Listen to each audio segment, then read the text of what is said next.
All right, so here comes the second video in this lesson. I don't know if you figured this out yet, but this lesson's kind of hard. They all are. Okay, they're all pretty tough. All right, so what we want to do is we want to say our rule up here that if I have any base to the n over m, then I rewrite that as the mth root, the bottom of the fraction is the index, of a to the n. Or you can write it as the mth root of a to the n. Okay, the key to understanding is that the bottom of the fraction is the index, the top of the fraction is the exponent. All right, let's keep going. So the next section says rewrite using a rational exponent. They want a fraction exponent. Okay, so fifth root of x squared is going to be x to the 2/5. The index goes on the bottom of the fraction. The exponent stays on top. Okay. All right, so for the next one, it's going to be xy squared to the 3/7. It's all to the third over 7, because 7 is the index. Now, it depends on kind of what you want to do here. I'd be okay with this answer right now, but again, the questions have been multiple choice, so maybe we need to apply this 3/7 to both parts. X to the 3/7, y to the 6/7. I'm just multiplying the exponents to get that. All right? Now, you could have gotten that same answer by applying the 3 first. And that's what I'm going to do on this question first. So I'm going to make this the 9th root of m to the 20th n to the 5th. I'm applying the 5th power to both before I do the fractional exponent. Now I'm going to make them both into fraction exponents. This is going to be m to the 20 over 9, n to the 5 over 9. And that is going to be our answer. Okay? This stuff is pretty tough, you guys. There's nothing really all that easy about this. All right? So let's keep going now. We're going to have some questions here for us to do. It says to rewrite it, and what I mean by that is if I have a fraction exponent, change it to a radical. If it's a radical, change it to a fraction, and then simplify if possible. All right, so here we go. I'm going to rewrite this as the 6th root of 32 to the 5th. Now, I was thinking maybe the 6th root of 32 was 2, but that would be 2 times 2 is 4, times 2 is 8, times 2 is 16, times 2 is 32. It would have to be the 5th root to simplify any further.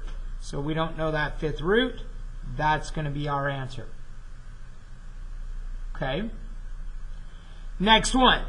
25 to the negative 1/2. We're going to make this 1 over 25 to the positive 1/2.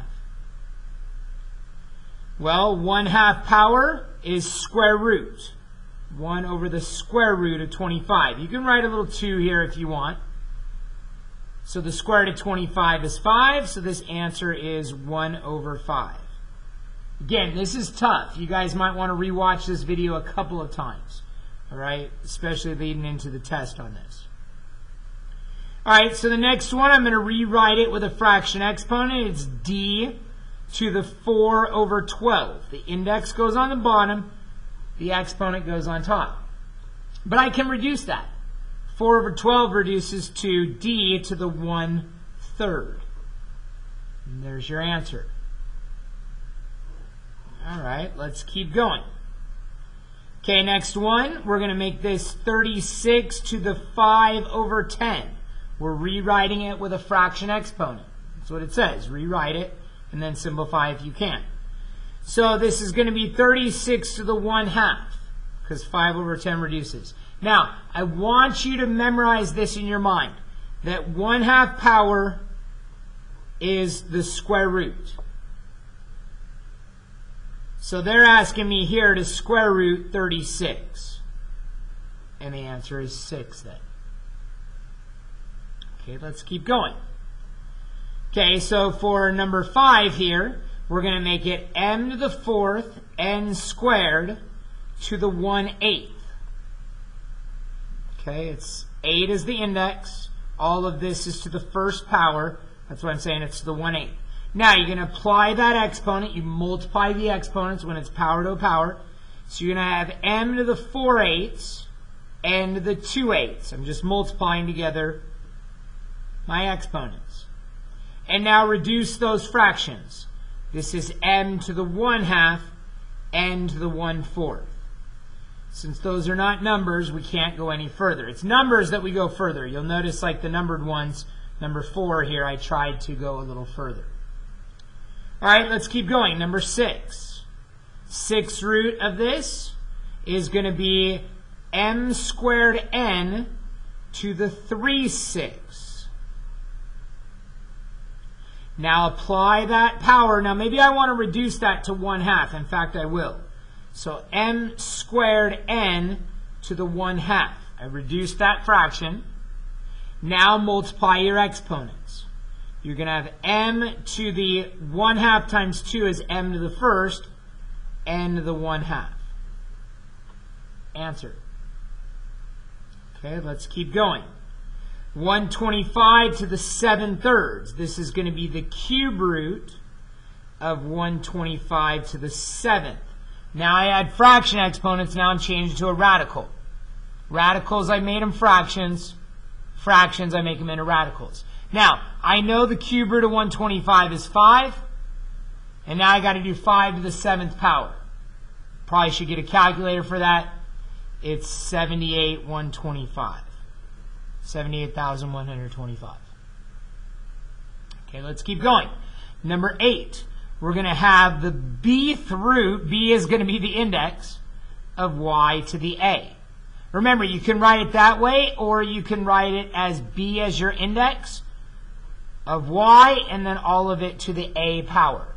It's up to you how you want to do it. Okay, let's keep going. Okay, number 9.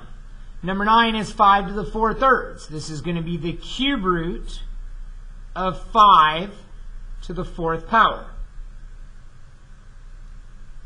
Okay, now, that answer is actually wrong. There's more to that, but right now we're going to accept it. Okay? Now, decimals you should change to fractions. You probably don't know this decimal very well, but it's actually 125 over 1,000. Okay, and that reduces to 1 over 8. You'd have to divide 25 into both of them, and then it reduces again. You can do 25 again, and it's going to be 1 over 8. So it's 1/8, and we're going to do the cube root of that squared. Now, we did square roots of fractions. That's where you square root the top and the bottom. Well, I'm going to do the same thing with the cube root. I'm going to cube root the top. That's 1. Cube root the bottom. That's 2. And then we'll square it. Square the top, square the bottom. You're going to get 1 over 4. Okay, and that's our answer.